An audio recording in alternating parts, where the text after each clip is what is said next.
Hello, everyone. Welcome to the Newsbrowse News broadcast. According to NHK, Venezuela's health minister has indicated that the death toll from the twin earthquakes that struck the country on Wednesday has risen to around 235.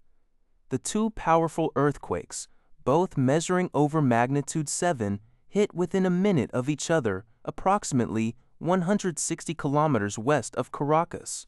Health Minister Carlos Alvarado reported that medical institutions have treated more than 4,300 injured people. Meanwhile, rescue operations are underway with urgency as hundreds of people are believed to be trapped under collapsed buildings, particularly in the capital of Caracas and the coastal state of La Guaira. Countries like Mexico and El Salvador have already dispatched rescue teams to assist in the search for survivors. The U.S. military is also preparing to deploy troops following a request from Venezuela's interim government. A website set up to share information on missing relatives lists more than 50,000 people who remain unaccounted for, raising fears that the casualties could rise significantly.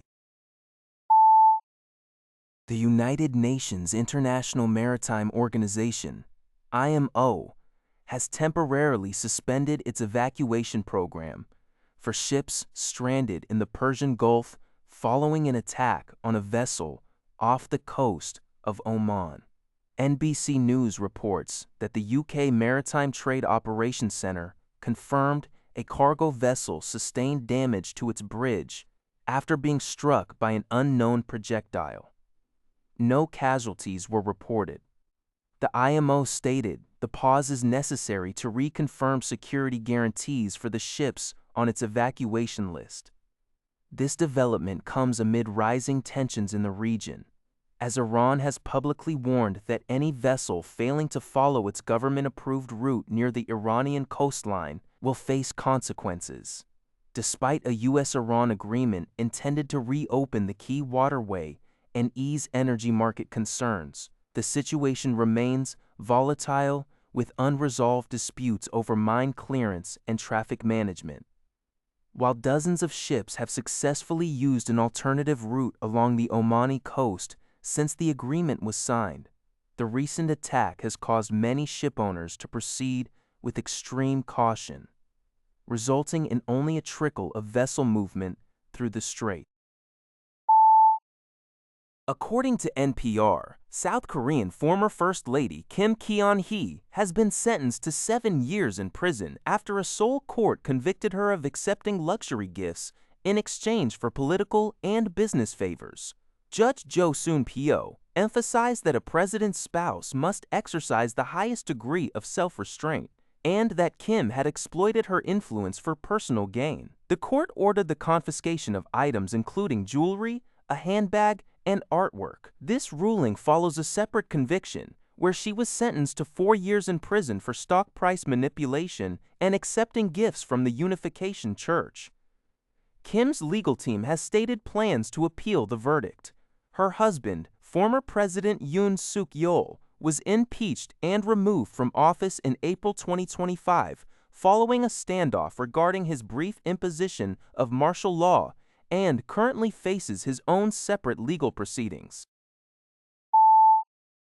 According to Al Jazeera, Ukraine has significantly disrupted Russian military logistics over the past week, launching precise attacks deep into Russian-occupied Crimea and targeting critical satellite communication centers near Moscow. These operations aim to weaken Russia's ability to supply its front lines, affecting fuel storage, power plants, and transport routes. President Volodymyr Zelensky noted that Russia has been forced to shift air defense assets toward Moscow and the Kerch Bridge, leaving other regions vulnerable. Analysts suggest these Ukrainian tactics have successfully increased the attack depth from a few kilometers to several dozen, forcing Russian troops to transport supplies manually. In Crimea, the impact is evident with fuel rationing, power outages, and severed transport links. Furthermore, reports indicate that Belarus has deactivated systems used to direct Russian drones against Ukrainian cities, suggesting that Kyiv's pressure is yielding results. Despite Russian claims of progress on the front, independent reports confirm significant logistic challenges for Moscow's forces.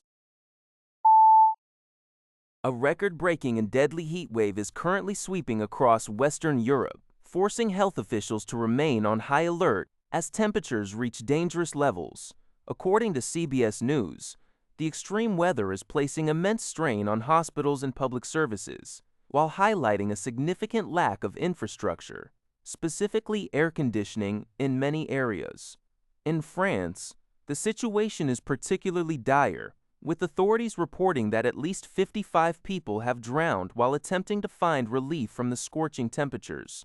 Meanwhile, neighboring Spain has recorded more than 200 heat-related deaths in just a few days.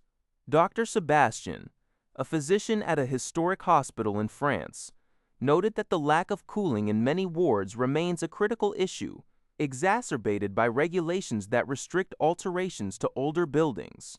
While air conditioning is standard in most American homes, it remains relatively rare in France, where it has historically been viewed by many as unnecessary or wasteful.